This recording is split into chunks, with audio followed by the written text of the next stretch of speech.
Hi guys! So for the past 4 months or so, I have been working from home na. So ever since we started all these quarantine and mga lockdowns, naka-work from home setup na kami. And I have learned a lot of things actually from working sa bahay.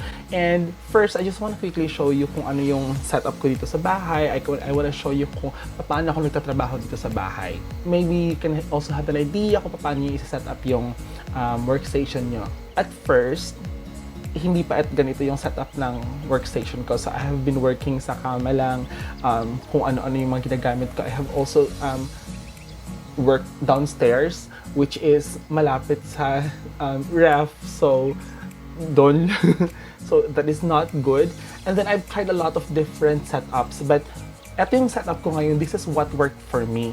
So you also need to evaluate kung ano yung magiging setup nyo, how to effectively work from home. The second half of this video, I'm gonna talk about 5 tips on how to effectively work from home. So these are just tips na na-learn ko rin throughout the quarantine period. So before we go to the tips, this is my current work from home setup.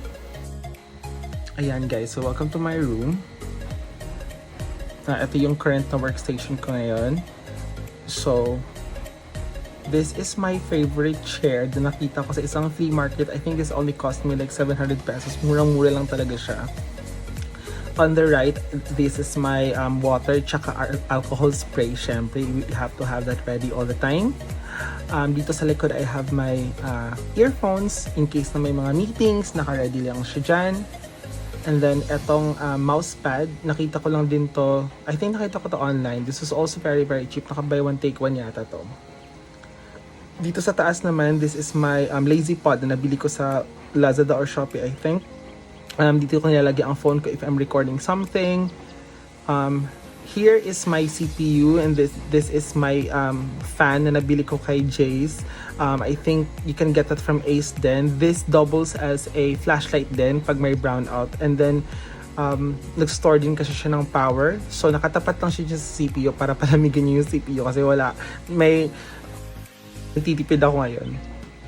And then, this is my power bank in case na, kailangan ko mag-emergency na charge. Gustong-gusto ko siya guys kasi naka-blue camo yung design niya. And yeah, may 29% pa siya na natira. This is my AirPods in case na meron akong call. And then this is a Bluetooth speaker. I got this from Digibabe din yata. Murang-mura lang to. I think this is only like 500 lang. And then kapag charge ko siya, ginagamit ko yung charger ng sa electric fan. And then these are my 2 phones right here.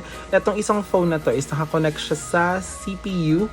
It serves as like a mobile tether kasi yung Ethernet cord ko is, yung LAN cord ko is very, very short. So what I do is I just use yung Samsung na phone as a temporary na Ethernet cable.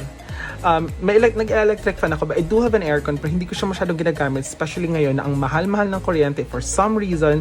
So nag-electric fan lang ako. And down here is my printer. If I need to have anything printed, naka-ready lang siya, malapitin siya sa saksakan just in case I need it. And then as you can see, it is in very, very close proximity to my bed. Like, nandyan lang yung bed ko. And then over here is my workstation. So because of the proximity, medyo nagkakaroon ako ng challenge na magtrabaho kasi yung temptation na matulog is nandyan lang.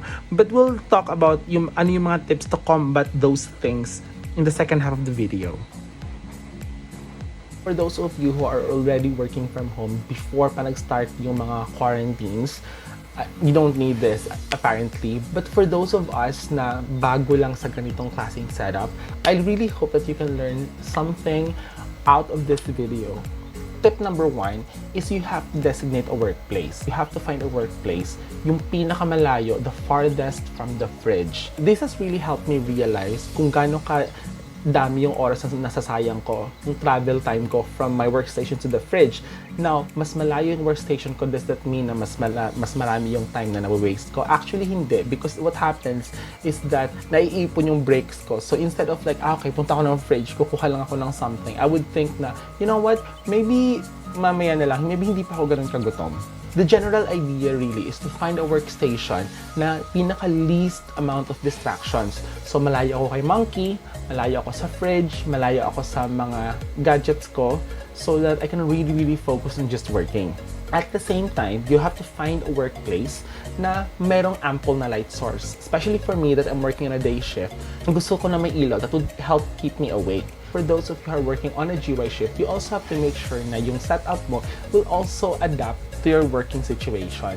If you have a separate room sa bahay na hindi nyo ginagamit, make that your office. Make that your personal workstation na dapat trabaho lang talaga.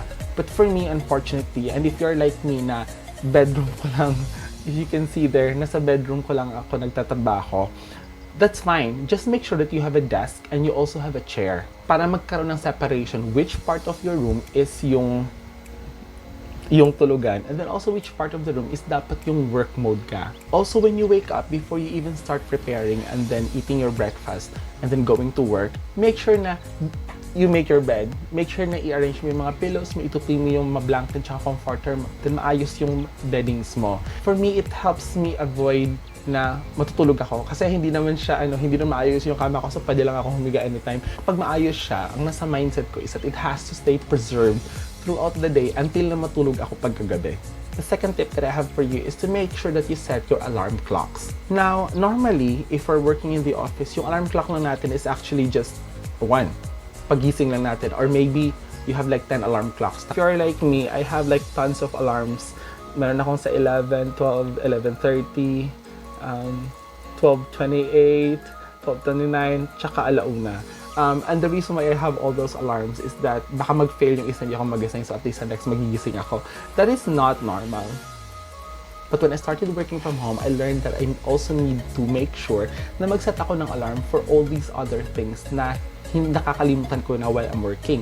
So things like comfort break, scheduled break, lunch break, even yung pagla-log out. Kasi minsan ang ginagawa natin pag naka-work from home tayo, tuloy-tuloy lang yung trabaho natin. Also, before ako matulog, I also have another alarm. Yung alarm ko is that to remind me na, okay, stop na yung phone, stop na yung social media, stop na mag-Reddit, stop na mag-YouTube, stop na lahat para I can go to sleep na. So even yung pagtulog ko, I also have an alarm for that.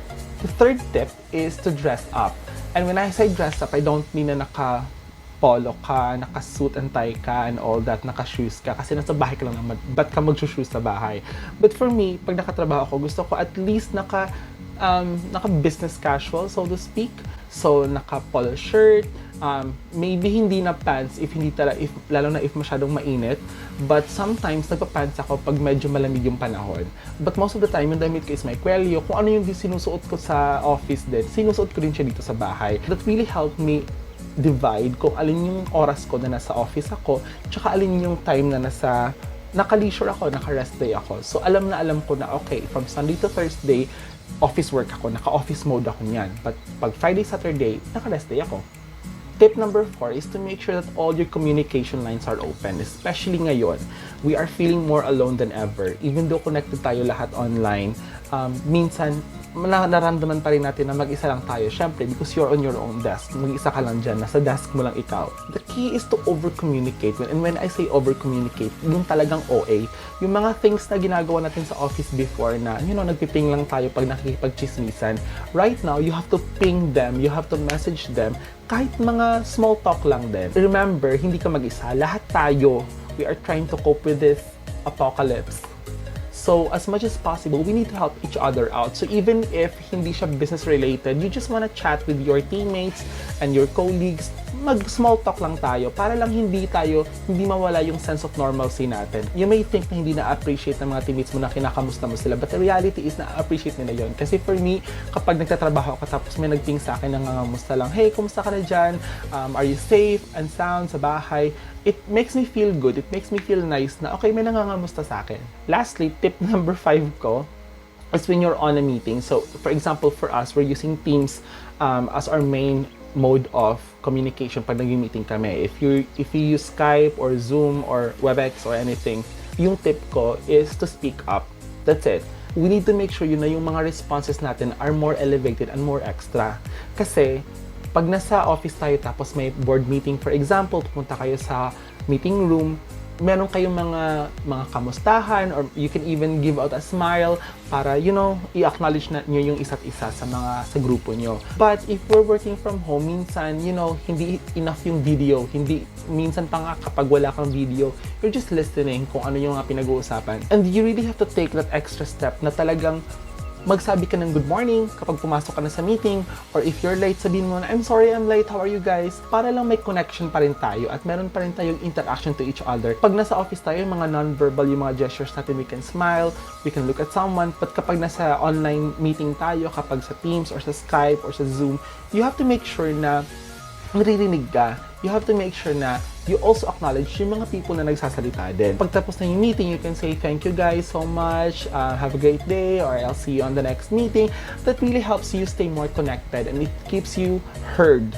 Siyempre, yung mga tips na to, these are not exhaustive, these are not all of the tips. These are just some of the things that I learned throughout the 4 months na nagtatrabaho ako sa bahay. If you have other tips, please share it para matulungan natin yung isa't isa din on how we can cope with working in the new normal. So that's it guys. Thank you so much for joining and I'll see you on the next video. Bye!